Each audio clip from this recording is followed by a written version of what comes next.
आप सभी का बहुत बहुत स्वागत है मेरी इस YouTube चैनल में। भारतीय इतिहास से संबंधित 50 महत्वपूर्ण प्रश्नों पर डिस्कशन करेंगे।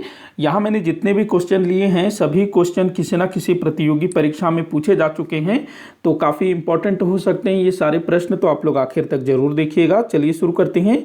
तो क्वेश्चन कुछ इस तरह से है, वन लाइनर क्वेश्चन है। तो पहला क्वेश्चन है, किस वंश के शासकों ने अपने सिक्के जारी नहीं किए थे? तो पल्लव वंश के शासकों ने कभी भी अपने सिक्के जारी नहीं किए थे। पल्लव वंश के शासक जो दक्षिण में शासन करते थे। अगला क्वेश्चन है, किस गुप्त शासक के सिक्कों पर अश्वमेध पराक्रम उल्लेखित है? तो ये समुद्रगुप्त जो गुप्त वंश के एक महानतम शासक थे, इनके सिक्कों पर अश्वमेध पराक्रम उल्लेखित है। इससे पता चलता है कि समुद्रगुप्त ने अश्वमेध यज्ञ करवाया होगा।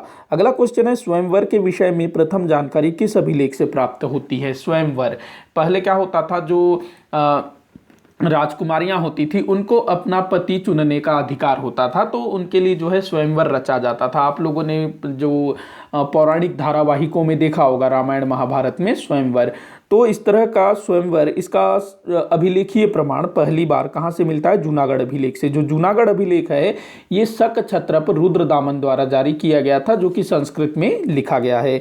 अगला क्वेश्चन है, मौर्यकालीन कौन सा अभिलेख है जो अकाल से निपटने के लिए खाद्यान्न वितरण के विषय में जानकारी प्रदान करता है? तो मौर्य काल में ना अकाल के समय राज्य की तरफ से खाद्यान्न वितरित किया जाता था अकाल पीड़ितों को। इस विषय में जानकारी कहाँ से प्राप्त होती है? सोहगौरा और महास्थान अभिलेख से। अगला क्वेश्चन है, भगत सिंह के साथी क्रांतिकारियों में से कौन महाराष्ट्र से संबंधित थे? तो देखिएगा, राजगुरु वही जिन्हें भगत सिंह सुखदेव के साथ फांसी दी गई थी। तो 3 लोगों को फांसी दी गई थी ना, भगत सिंह, सुखदेव और राजगुरु। तो जो राजगुरु हैं ये महाराष्ट्र से संबंधित थे।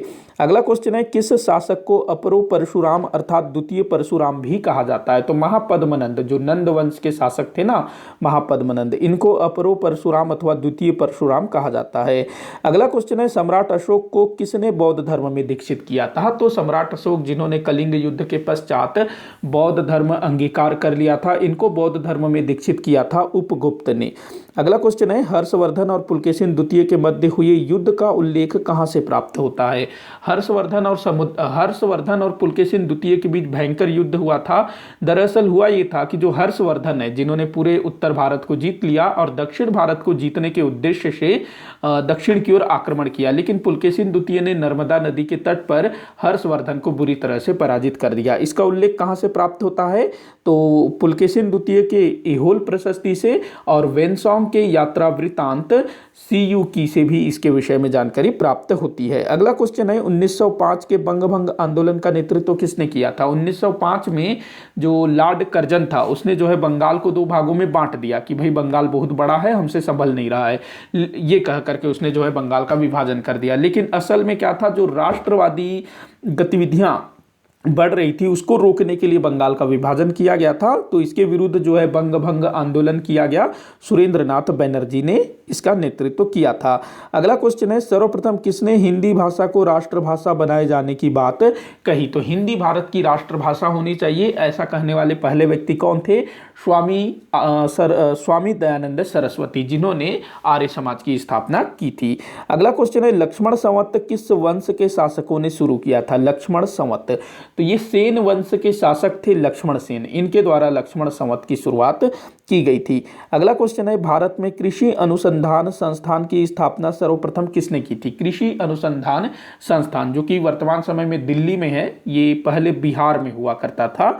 तो लॉर्ड कर्जन द्वारा 1905 में इस संस्थान की स्थापना की गई थी बिहार में, लेकिन 1934 में भूकंप आ जाता है, जिस कारण से वहाँ पर जो बिल्डिंग वगैरह बनाई गई थी वो जो है नष्ट हो जाता है, तो दिल्ली स्थानांतरित कर दिया जाता है इस कार्यालय को। तो 1905 में स्थापित हुई थी कृषि अनुसंधान संस्थान। अगला क्वेश्चन है, गौतम बुद्ध के कौन से समकालीन शासक उनके हम उम्र थे? आपको बताना है कि गौतम बुद्ध के हम उम्र कौन थे, उसी समय के शासक, उनके समकालीन शासक। तो ये थे भाई कौशल नरेश प्रसेनजीत, ये जो है गौतम बुद्ध के हम उम्र थे, एक ही उम्र के थे, मतलब ज्यादा फर्क नहीं था। अगला क्वेश्चन है, स्त्री धन का उल्लेख किस ब्राह्मण से प्राप्त होता है? स्त्री धन, ये क्वेश्चन जो है किसी में पूछा गया था, मेरे पास काफी सारे बच्चों ने कमेंट करके पूछा था, इसका आंसर बताइए। तो स्त्री धन का जो उल्लेख है ये मिलता है शतपथ ब्राह्मण में, शतपथ ब्राह्मण में मिलता है स्त्री धन का उल्लेख। अगला क्वेश्चन है, ब्रिटिश सरकार द्वारा भारत के देशी रियासतों के राजकुमारों के शिक्षा के लिए प्रथम कॉलेज कहाँ स्थापित किया गया था? तो देखिएगा 1858 के बाद ना, जब प्रथम स्वतंत्रता संग्राम हुआ तो उसके बाद भारत के बहुत सारे जो देसी रियासत थे, राजे रजवाड़े थे, उनको रियासत का दर्जा दिया गया। कालांतर में इन रियासतों के राजकुमारों के शिक्षा दीक्षा के लिए, या फिर ये कहें कि इन देसी रियासतों के राजकुमारों को अंग्रेजी शिक्षा दीक्षा में या फिर पूरी तरह से अंग्रेज बनाने के लिए अंग्रेजों ने, ब्रिटिश सरकार ने कॉलेज स्थापित करना शुरू किया। तो इस तरह का जो सबसे पहला कॉलेज है अजमेर में स्थापित किया गया वायसराय लॉर्ड मेयो के समय, जिसको मेयो कॉलेज के नाम से जाना जाता है। तो अजमेर मेयो कॉलेज। बाद में फिर काठियावाड़ में भी इस तरह का कॉलेज स्थापित किया गया, रायपुर में भी इस तरह का कॉलेज स्थापित किया गया जो कि राजकुमारों के लिए होता था। अगला क्वेश्चन है, राजा राज प्रथम द्वारा बनवाए गए किस मंदिर की दीवारों पर बौद्ध प्रतिमाएं निर्मित की गई है? राजा राज प्रथम, चोल शासक था ना राजा राज प्रथम, तो इसने बृहदेश्वर मंदिर का निर्माण करवाया था और इस बृहदेश्वर मंदिर के दीवारों पर जो बौद्ध प्रतिमाएं निर्मित की गई है। तो ये अपनी धार्मिक सहिष्णुता को दर्शाने के लिए ऐसा किया था। अगला क्वेश्चन है, वर्नाक्यूलर प्रेस एक्ट किस वायसराय द्वारा लाया गया था? तो वर्नाक्यूलर प्रेस एक्ट जो है ये लॉर्ड लिटन द्वारा लाया गया था। ये जो है भारतीय भाषाओं में प्रकाशित होने वाले समाचार पत्रों पर प्रतिबंध लगाने के उद्देश्य से यह जो एक्ट है लाया गया था। इसको लॉर्ड रिपन ने बाद में हटा दिया। अगला क्वेश्चन है, महात्मा गांधी जी ने प्रथम व्यक्तिगत सत्याग्रह के रूप में किसे चुना था? तो महात्मा गांधी जी ने 1940 में जो है व्यक्तिगत सत्याग्रह किया था। इसमें उन्होंने सबसे पहले व्यक्तिगत सत्याग्रही के रूप में विनोबा भावे को चुना और दूसरे व्यक्तिगत सत्याग्रही थे पंडित जवाहरलाल नेहरू। अगला क्वेश्चन है, प्रथम अखिल भारतीय किसान सभा का आयोजन कहां हुआ था? प्रथम अखिल भारतीय किसान सभा का आयोजन ये हुआ था सन 1936 में लखनऊ में। अध्यक्षता किसने की थी? सहजानंद सरस्वती जी ने अध्यक्षता की थी। अगला क्वेश्चन है, संस्कृत कवि उदयराज किसके दरबार में थे? तो संस्कृत कवि उदयराज ये जो है ना गुजरात के सुल्तान महमूद बेगड़ा के दरबार में रहा करते थे। अगला क्वेश्चन है, भारत में प्रथम मंगोल आक्रमण किस शासक के शासनकाल में हुआ? तो मुइजुद्दीन बहराम शाह के समय, जो रजिया सुल्तान के बाद 1240 में दिल्ली सल्तनत का सुल्तान बना, तो इसके शासनकाल में पहली बार जो है मंगोल आक्रमण हुआ, मुइजुद्दीन बहराम शाह। अगला क्वेश्चन है, नागलापर नहीं है, ये नागलापुर है, माफी चाहूंगा, यहाँ ऊ की मात्रा आना था, ऊ की मात्रा। नागलापुर नामक नगर की स्थापना किसने की थी? तो कृष्णदेव राय, जो विजयनगर साम्राज्य के तुलु वंश के शासक थे, कृष्णदेव राय, जिनका शासनकाल 1509 से 1529 तक था। तो इन्होंने जो है नागलापुर नामक नगर की स्थापना की थी। अगला क्वेश्चन है, अस्पृश्यता आंदोलन की शुरुआत महात्मा गांधी जी ने किस आश्रम से की थी? तो ये वर्धा के सेवाग्राम आश्रम से महात्मा गांधी जी ने अस्पृश्यता आंदोलन की शुरुआत की थी। वैसे तो गांधी जी ने अस्पृश्यता आंदोलन की शुरुआत काफी पहले कर दी थी, लेकिन यहाँ आश्रम पूछा है तो आप वर्धा के सेवाग्राम आश्रम को टिक करिएगा। अगला क्वेश्चन है, आर्य महिला समाज की स्थापना किसने की थी? तो आर्य महिला समाज की स्थापना 1881 में रमाबाई जी के द्वारा किया गया था, आर्य महिला समाज। अगला क्वेश्चन है, किस सुल्तान ने सांकेतिक मुद्रा का प्रचलन किया था? तो मोहम्मद बिन तुगलक, जो कि अजीब अजीब से नियम कानून लाता था, कभी सांकेतिक मुद्रा चला देता था, कभी राजधानी बदल देता था, तो सांकेतिक मुद्रा इसने चलाया था। तांबे के सिक्कों को, जो तांबे और चांदी के सिक्के हैं ना, उनको जो है तांबे के सिक्कों को चांदी के सिक्के के बराबर बना दिया था। अगला क्वेश्चन है, महात्मा गांधी जी ने करो या मरो का नारा कब दिया था? तो ये भारत छोड़ो आंदोलन के समय दिया गया था, करो या मरो का नारा। अगला क्वेश्चन है, सम्राट अशोक की उपाधि देव नाम प्रियदर्शी का प्रयोग उसके किस उत्तराधिकारी द्वारा किया गया था?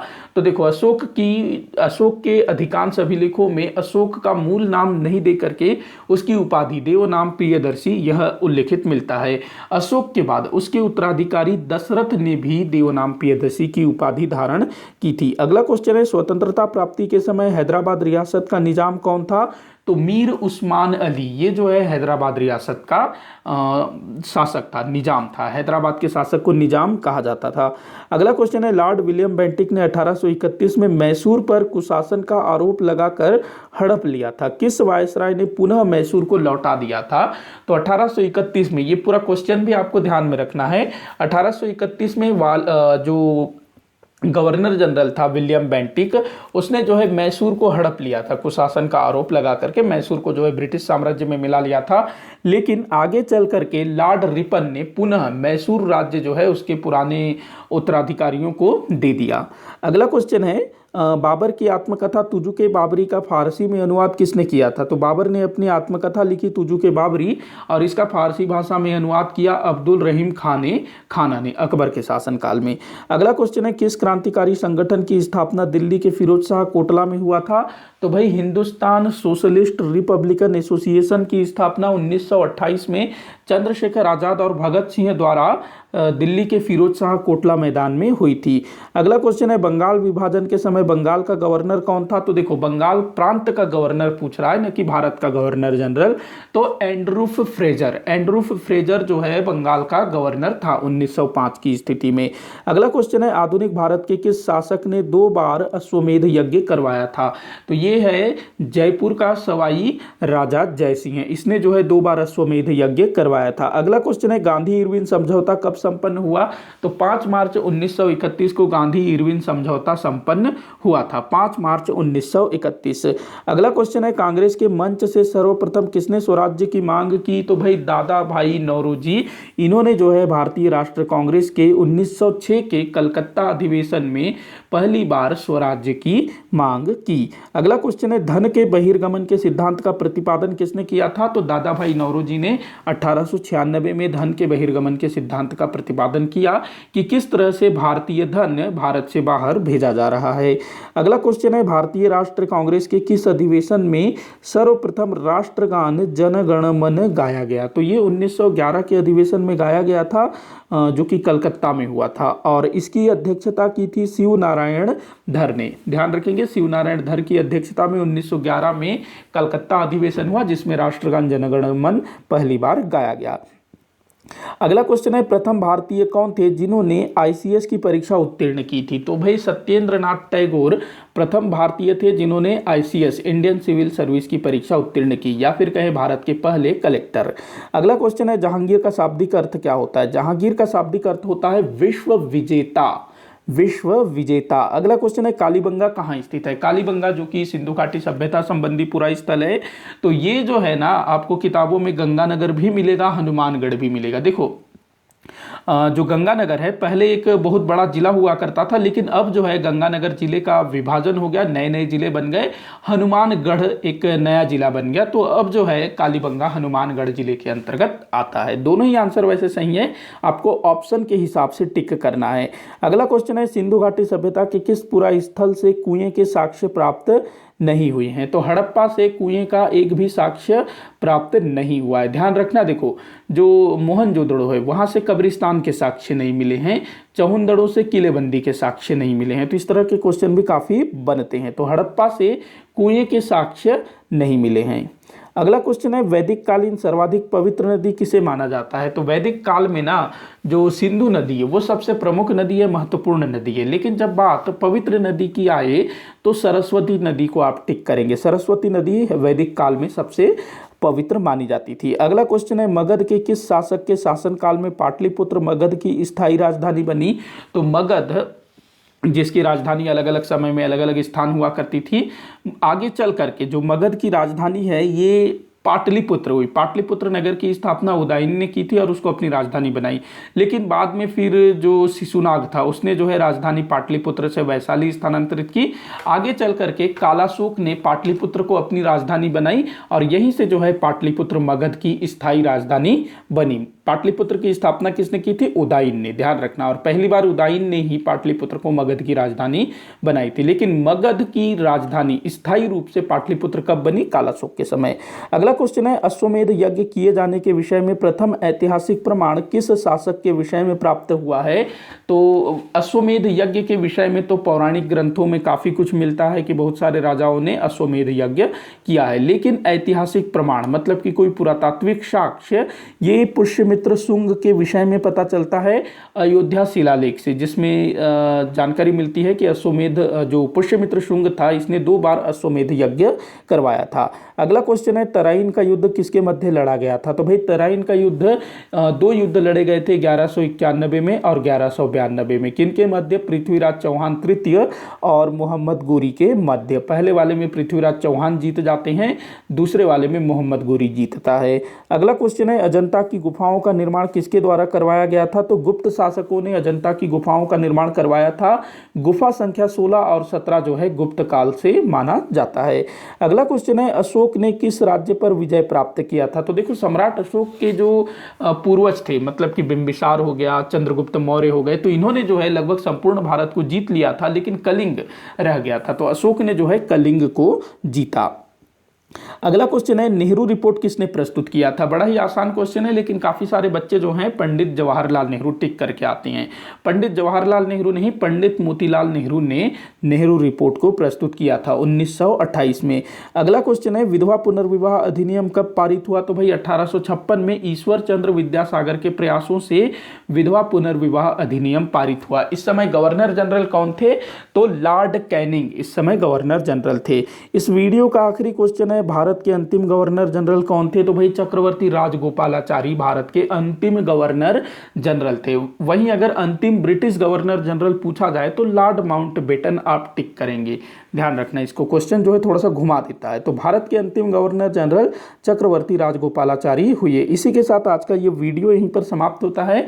आप लोग मुझे कमेंट के माध्यम से बताइएगा कि आप इनमें से कितने क्वेश्चंस को पहले से जानते थे। वीडियो को आखिर तक देखने के लिए बहुत बहुत धन्यवाद।